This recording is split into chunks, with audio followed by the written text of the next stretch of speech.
नमस्कार, आप देख रहे हैं न्यूज टुनाइट। मैं हूं स्वाति रायना। बुलेटिन की शुरुआत करते हैं आज की दो बड़ी खबरों से और अच्छी खबरों के साथ। इकोनॉमी के अच्छे दिन आते हुए दिख रहे हैं। आज आए आईआईपी के आंकड़ों और महंगाई दर ने यही उम्मीदें बंधाई है।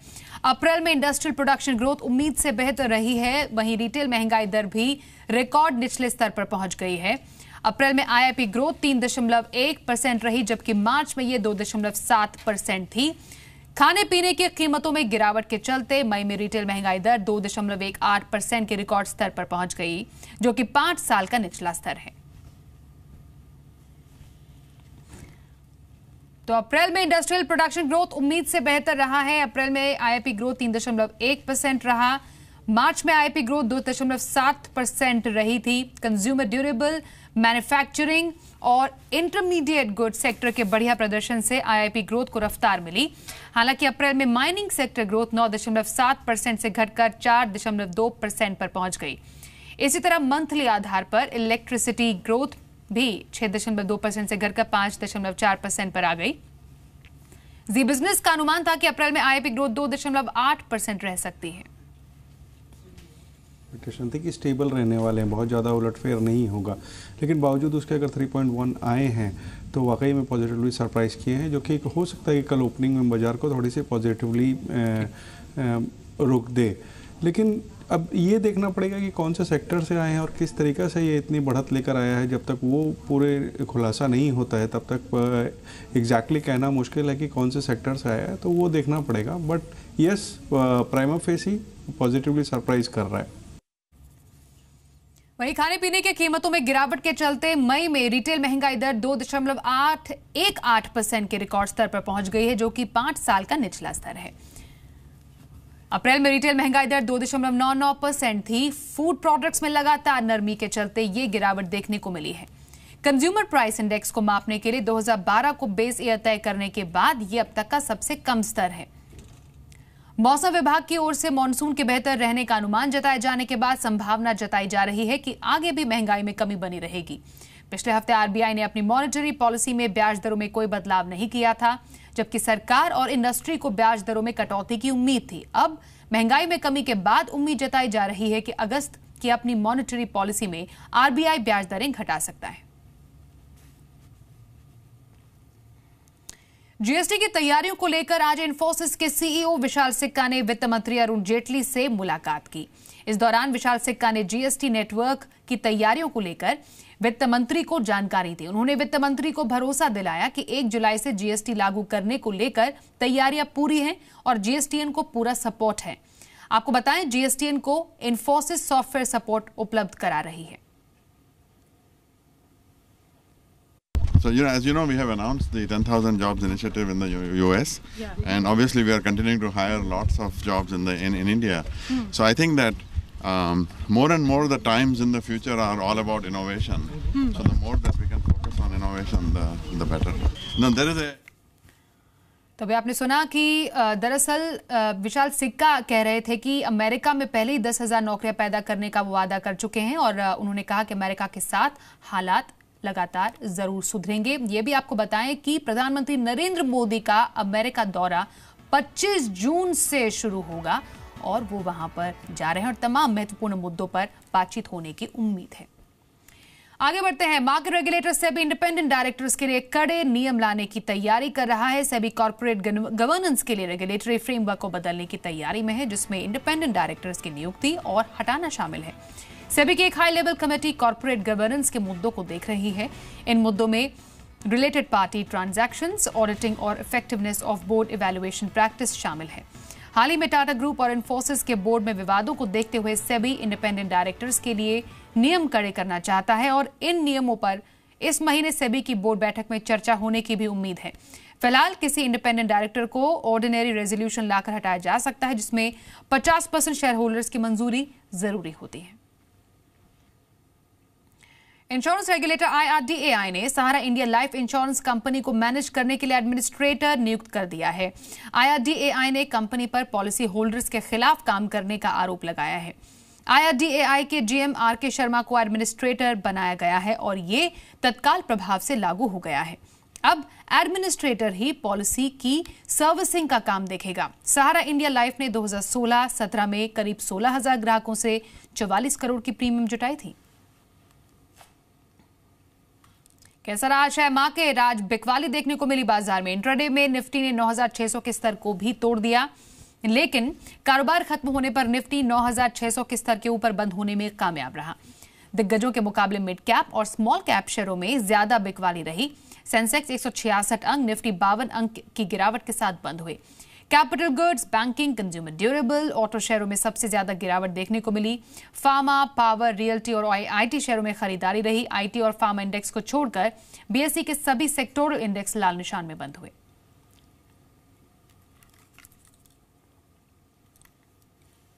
बीएसई का सब्सिडियरी सीडीएसएल का आईपीओ आ रहा है। कंपनी का इश्यू 19 जून को खुलकर 21 जून को बंद होगा। कंपनी ने इश्यू के जरिए 145 से 149 रुपए का प्राइस बैंड तय किया है।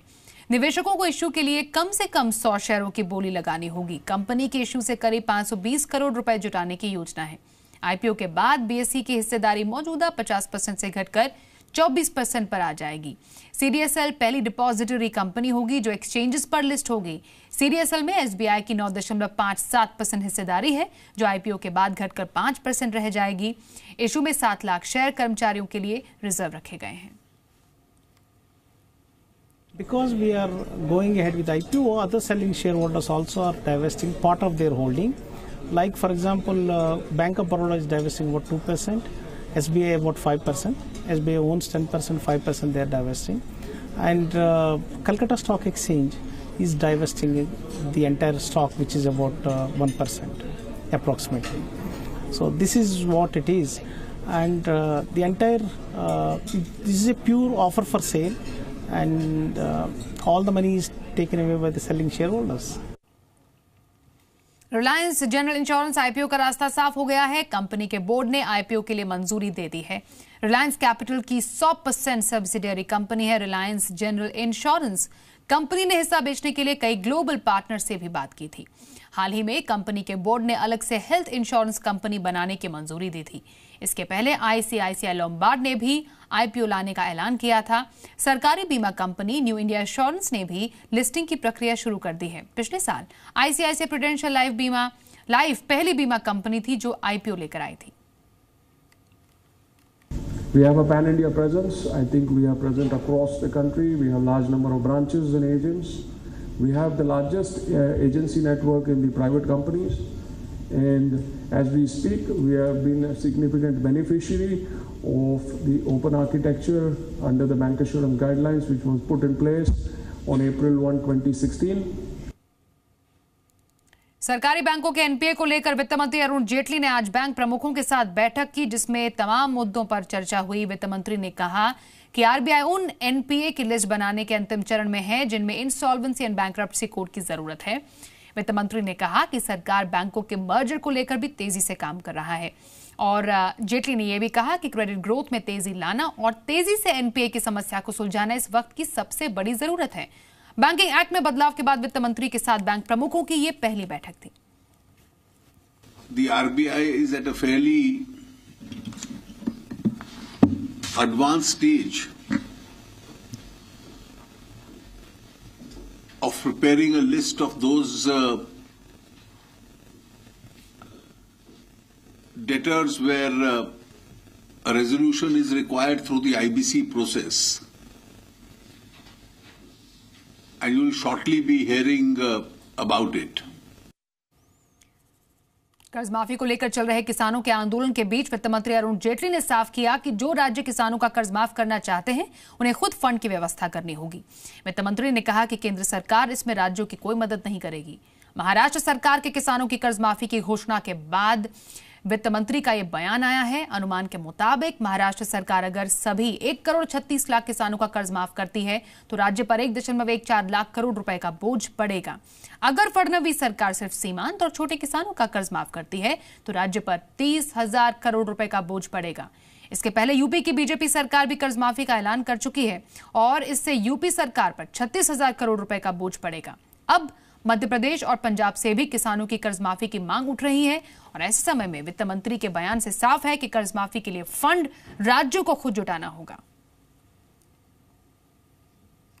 I've already made the position concerned that states which want to go in for these kind of schemes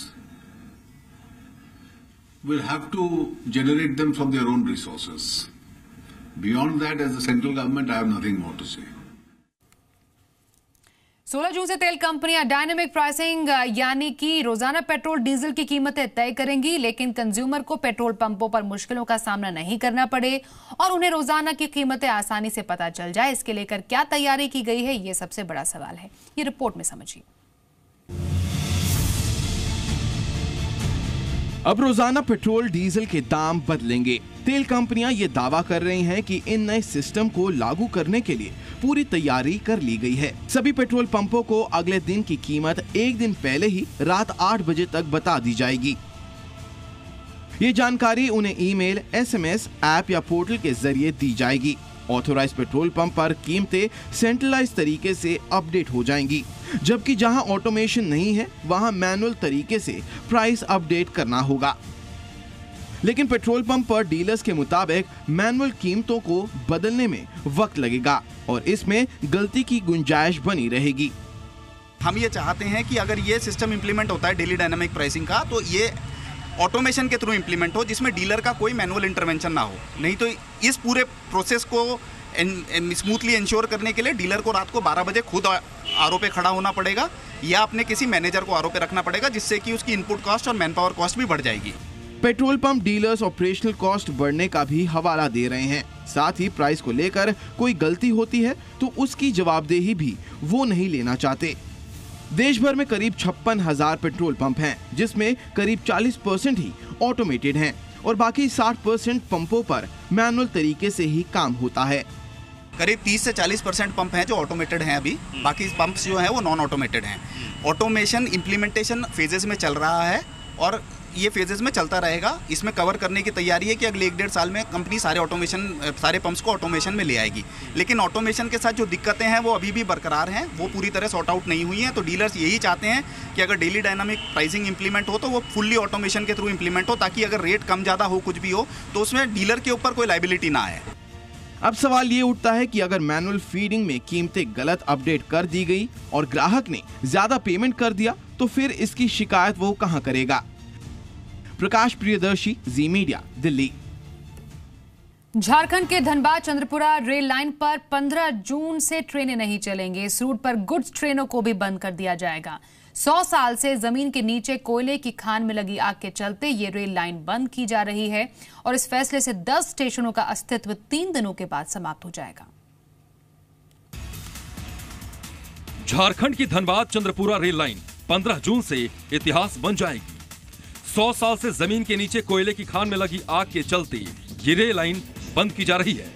यात्री ट्रेनों के साथ साथ मालगाड़ी का आवागमन भी रोक दिया जाएगा। इसके साथ ही इस रूट के 10 स्टेशनों का भी अस्तित्व खत्म हो जाएगा। रूट को बंद करने की पीएमओ से भी हरी झंडी मिलने के बाद अब रेलवे ने अधिसूचना जारी कर दी है। देखते हैं तो ऊपर की जो वनस्पति है वो जली हुई सी दिखती है, घास, और कुछ कहीं कहीं पे धुआं भी होता है। ये अब डीप पिट माइनिंग में भी फायर हो जाती है और उसके अंदर जो गैलरीज हैं जो बहुत पुराने ज़माने की हैं, जो ब्रिटिश टाइम्स में यहाँ पे कोयला निकाला जाता था, तो ऐसा भी इंडिकेशन दिया गया है कि 2 लोकेशंस में ये ट्रैक के नीचे से दूसरी तरफ भी चली गई। धनबाद चंद्रपुरा रेल लाइन के नीचे धधक रही आग से इस रेल लाइन पर खतरा मंडरा रहा था। रेल लाइन के बंद होने से इस रूट पर चलने वाली 6 लोकल ट्रेनें भी बंद हो जाएंगी। साथ ही 4 मेल और एक्सप्रेस गाड़ियों को भी बंद कर दिया जाएगा। साप्ताहिक ट्रेनों को वाया धनबाद के बजाय अन्य रूटों से भी चलाने पर मंथन चल रहा है।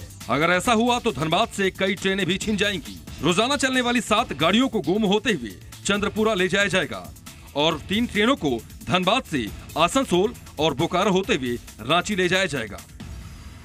हमने ये निर्णय लिया है पैसेंजर सर्विसेज को ध्यान में रखते हुए, पैसेंजर कन्वीनियंस को ध्यान में रखते हुए कि सैचुरेटेड कैपेसिटी होने के बावजूद हम 4 गाड़ियाँ डाइवर्ट करेंगे। जो डेली चलने वाली 7 गाड़ियाँ हैं उनमें से 4 ट्रेनें धनबाद से गोमो होते हुए चंद्रपुरा ले जाएंगे और 3 ट्रेनें जिनको हम धनबाद से आसनसोल के बाद नीचे से ले जाते हुए बोकारो होते हुए और रांची पहुँचाएंगे। इस रूट पर Howrah Ranchi Shatabdi express, Dhanbad Kerala Ranchi Gorakhpur Maurya express, Patna Hatia Pataliputra express, Kolkata Ahmedabad express जैसी ट्रेनें चलती हैं। अब इस रूट के बंद होने से इन ट्रेनों का टाइम टेबल आधा घंटा तक बढ़ जाएगा। इससे न सिर्फ इस इलाके के पैसेंजर की मुश्किलें बढ़ेंगी, इस सेक्शन पर ट्रेन ऑपरेशन बंद होने से रेलवे को यात्री किराए में सालाना 250 करोड़ जबकि माल भाड़े में सालाना 2500 करोड़ रुपए का नुकसान होने की संभावना है। फिलहाल राज्य सरकार इलाके में बसों की संख्या बढ़ाने पर विचार कर रही है ताकि लोगों को कम से कम दिक्कतों का सामना करना पड़े। समीर दीक्षित, जी मीडिया। सरकार अब एयरलाइंस के केबिन क्रू मेंबर और ग्राउंड स्टाफ को भी नो फ्लाई लिस्ट में शामिल करने की तैयारी कर रही है। सूत्रों के मुताबिक अगर एविएशन मिनिस्ट्री इसकी तैयारी कर रही है और अभी तक सिर्फ पैसेंजर्स को ही नो फ्लाई लिस्ट में शामिल किया जाता है। एयरलाइन स्टाफ के पैसेंजर्स के साथ अनरूली बिहेवियर की बढ़ती शिकायतों के बाद मंत्रालय इस पर विचार कर रहा है। सूत्रों का कहना है कि अगर कोई क्रू मेंबर या ग्राउंड स्टाफ किसी पैसेंजर के साथ मारपीट करता है या फिर गाली गलौज करता है तो उसे 3 महीने के लिए सस्पेंड करने पर भी विचार हो रहा है। एयरलाइन स्टाफ के लिए नो फ्लाई लिस्ट बनाने के लिए 3 लेवल बनाए जा सकते हैं।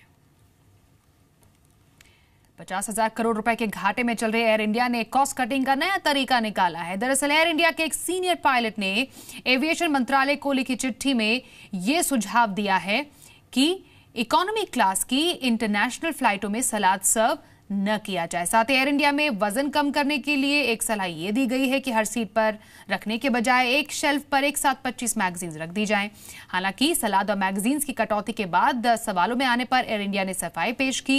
एयरलाइंस के ऑफिशियल कम्युनिकेशन अधिकारी ने बताया कि इंटरनेशनल फ्लाइट्स में दी जाने वाली सलाह सिर्फ 20% ही खाई जाती है और बेकार जाती है, इसलिए इसे न दिया जाए। वहीं मैगजीन्स के लिए बताया गया कि ज्यादा होने की वजह से इसका भार फ्लाइट्स पर पड़ता है, इसलिए इन्हें कम कर दिया जाए। आपको बताएं, घाटे में की मार झेल रहे एयर इंडिया से मोदी सरकार बाहर निकलने की तैयारी कर रही है। स्पाइस जेट अगले महीने से उड़ान स्कीम के तहत मुंबई से पोरबंदर और कांडला के बीच के लिए फ्लाइट शुरू करेगी। स्पाइस जेट पहली बड़ी एयरलाइंस है जो रीजनल कनेक्टिविटी स्कीम के तहत फ्लाइट शुरू करने जा रही है। स्पाइस जेट 10 जुलाई से मुंबई से पोरबंदर से और मुंबई कांडला मुंबई रूट पर 78 सीट वाले बॉम्बार्डियर Q400 प्लेन का इस्तेमाल करेगी। मुंबई पोरबंदर रूट पर रीजनल कनेक्टिविटी स्कीम सीट का किराया 2,250 रुपए, जिसमें सभी टैक्स शामिल होंगे। मुंबई से कांडला रूट का किराया 2,500 रुपए होगा। छोटे शहरों को एयर सर्विस से जोड़ने के लिए सरकार ने मार्च में उड़ान स्कीम के तहत 128 रूट पर 5 एयरलाइंस को उड़ान भरने की मंजूरी दी थी और स्कीम के तहत फ्लाइट की 50% सीटों का 1 घंटे की उड़ान के लिए अधिकतम किराया 2,500 रुपए तय किया गया। बाकी सीटों का किराया डिमांड के हिसाब से एयरलाइंस को तय करने का अधिकार होगा। वहीं लो कॉस्ट एयरलाइंस इंडिगो एक बार फिर ग्राहकों के लिए सस्ते टिकट के ऑफर लेकर आई है। एयरलाइंस ने 3 दिवसीय मॉनसून स्पेशल सेल का ऐलान किया है। इसके तहत 12 से 14 जून के बीच 39 घरेलू रूट्स के लिए सस्ते में टिकट बुक कराए जा सकते हैं और ऑफर के तहत टिकट बुक करने पर 1 जुलाई से 30 सितंबर के बीच यात्रा करनी होगी।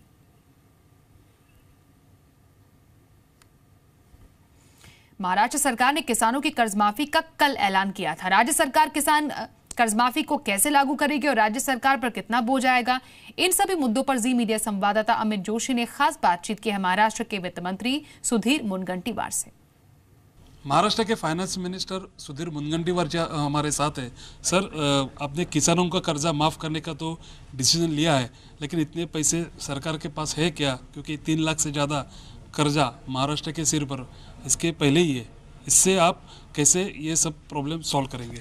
10-11 महीने पहले ही माननीय मुख्यमंत्री महोदय जी ने स्पष्ट रूप से कहा था कि हमें कर्ज मुक्ति देनी है, कैसी देना है, कब देना है और उसका तरीका क्या होगा, इस बारे में अभ्यास चालू है। अभी समिति बनी है, वो समिति इस पे तय करेगी कि कर्ज मुक्ति देनी चाहिए तो उसमें व्याप्ति क्या होगी, उसकी व्याख्या क्या होगी। किसान, क्योंकि ऐसा ना हो कि जो सही किसान है, जिसका एकमात्र व्यवसाय ही कृषि है, उसके परिवार का पालन पोषण और उपजीविका सिर्फ खेती पे होती है, ऐसा अगर होता है कि कोई किसान है और उसका बेटा कलेक्टर है तो क्या हम उसको कर्ज मुक्ति देंगे क्या? तो इसकी व्याप्ति जो है वो व्याप्ति मुझे लगता है कि तय होगी और उसके बाद कर्ज मुक्ति के लिए एक अर्थमंत्री के नाते मेरे भी जीवन में किसान का ऋण कोई फेड तो नहीं सकता, वापस तो नहीं कर सकता, वो तो ऋण है। कुछ मदद करने का एक हमें अच्छी संधि मिली है तो हम भी पूरी मेहनत के साथ ये कोशिश करने वाले हैं कि किसान को ज़्यादा से ज़्यादा इसमें कर्ज मुक्ति का जो फ़ायदा है उसको अपने व्यवसाय के लिए हो, और इस दृष्टिकोण से हमने ये निर्णय किया है।